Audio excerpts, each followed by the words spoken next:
Chapter 29. The signal rocket had been sighted on the walls of Macindaw as well.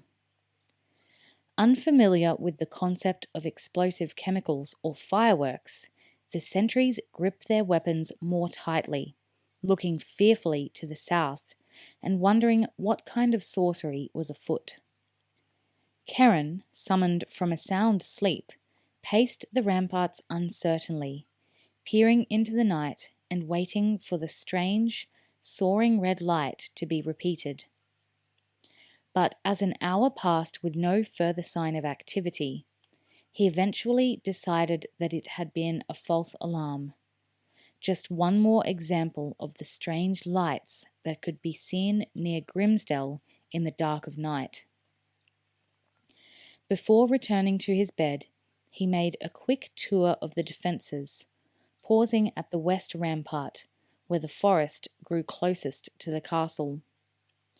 John Buttle was already there. "Anything stirring this side?" Keren asked. Buttle, like himself, had been roused from sleep by reports of the unearthly light in the sky. His nightshirt was tucked into his trousers, and he wore a hastily donned vest of chainmail over it. He shook his head, staring at the dark wall of the forest, barely 50 meters away. "Nothing at all," he reported. Keren drummed his fingers on the stone rampart. "This is the danger side," he said thoughtfully. Buttle shook his head. "You'd never get a large force through that tangle out there," he said. He had reconnoitred the surrounding land over the past weeks. "And if you did manage it, you could never form them up in time to attack without plenty of warning." Keren was partly convinced, but only partly.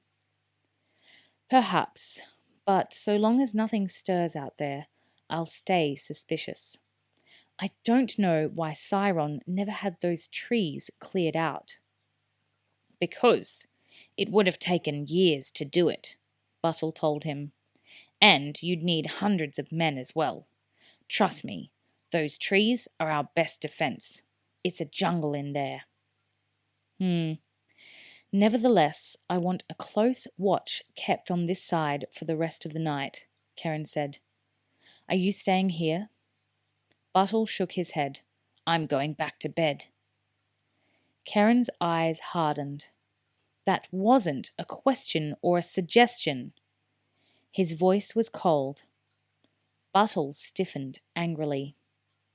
"Very well, my lord," he replied. "I'll stay on duty till dawn." "Good," Keren said, turning on his heel and heading for the stairway. Not for the first time, he wished that his second-in-command was a more congenial companion, someone more ready to take on some of the responsibility of leadership.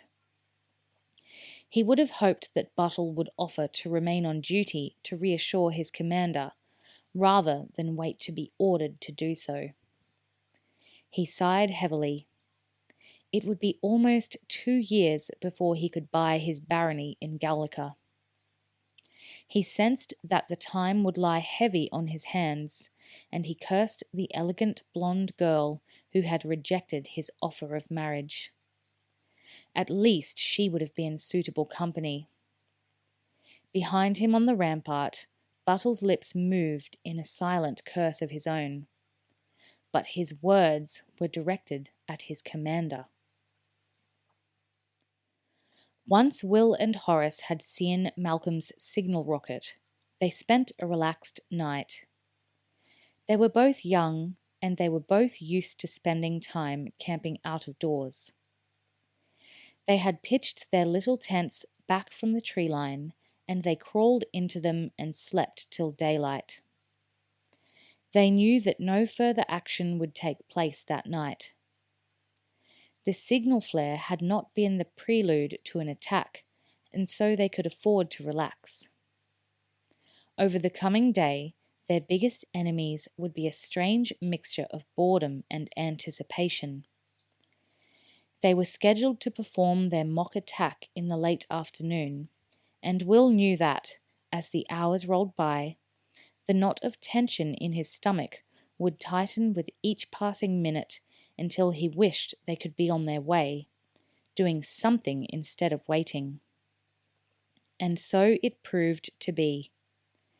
They assembled the cart and the ladder it was to carry, and man-handled it through the bushes to the edge of the tree line, hacking away at undergrowth to clear a path for it.